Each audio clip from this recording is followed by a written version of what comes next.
This is an old CX I have, and I built this a few years ago.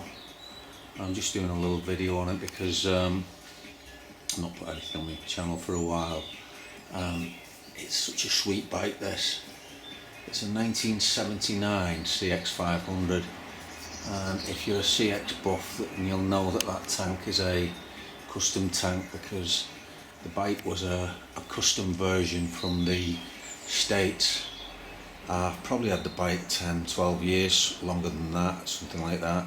Bought it off a friend of mine who used to import stuff, and he had this kicking about, and I ended up with it. I did nothing to it for a while, and then I kind of went through a phase of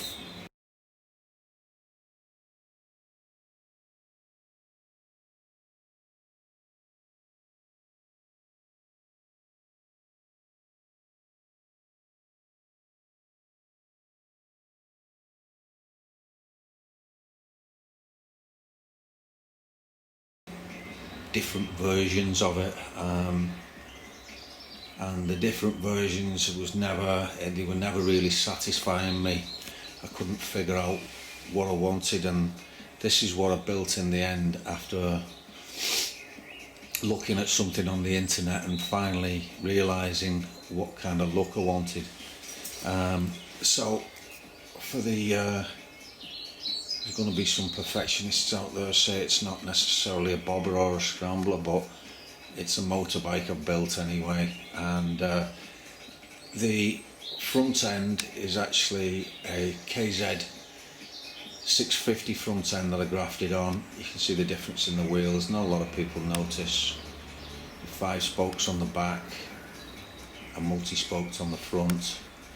But with the Kawasaki front end, I got the twin discs, as you can see, and the twin discs meant the thing had stopped because I only had a single disc on it beforehand, and the brakes were absolutely terrible.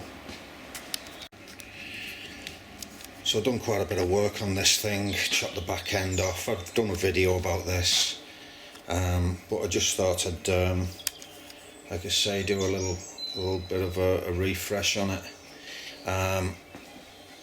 I built the pipes, I made the pipes, got a couple of things called mandrel bends, which is the curve there, and I ended up making these pipes. They sound absolutely sweet. When I say making the pipes, I didn't make the tail cans. I grafted the downpipes together. So I've done all kinds of stuff to this. I've probably got a few thousand pounds in it, but I really like it because it's pretty unique. It's not the same as all the generic stuff about, and it's 79, that's 40 years old, isn't it? So the work I've done on it, obviously cut the back end off, got the seat on, and I ended up changing the shockers. I got some cheap shockers and the back end was rock hard, so I ended up with these shower shocks, which are pretty expensive, and they were off something like, I can't really remember, either an XJR 1300 or a Suzuki GSX. So I can't remember what they're off, but anyway, I refurbished them and put these shockers on, and the thing's a lot better on the back end now. And as you can see, we've got these things. These are brand new Mikunis, and I put brand new carbs on. I had a little bit of a misfire, could never figure out what it was. Water on the floor's not out the bike, I've just washed it.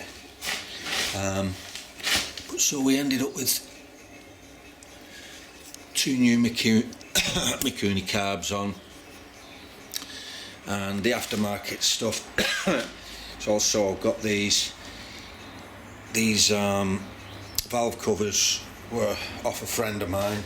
They're pretty rare, so it's a pretty unique looking bike. I don't use it a lot. I've absolutely cabbaged my knee, and the reason I'm in my garage is just going through the bikes. See, I've got 3 bikes. I've got a Pegaso and a V-Strom 1,000, and I'm just going through stuff, see what I'm going to get rid of. I'm going to keep this one though, because I've just invested too much time into it and I really like it. Plus, when you build something yourself, I think you're always inclined to be a little bit more fond of it than something that you've just bought. And it's also one of the sweetest CX500s I've ever heard. It's absolutely quiet as a mouse. It did have very low mileage, and it runs lovely. The carbs are a bit different. We've got a pull-up choke on this side, and on the other side we've got like a press down, and that's only because obviously to choke both carbs, I didn't have a linkage to choke both carbs anyway.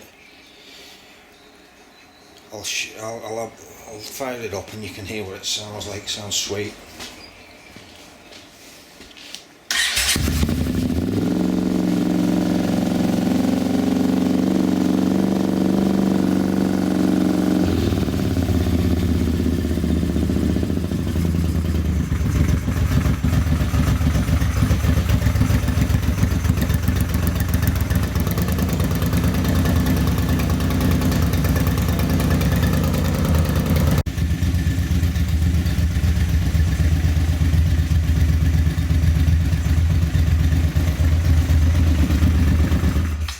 As you can see, it's letting a bit of steam off. Obviously that's because I washed it, and the wrap on the downpipes gets wet obviously, and this is how it dries out.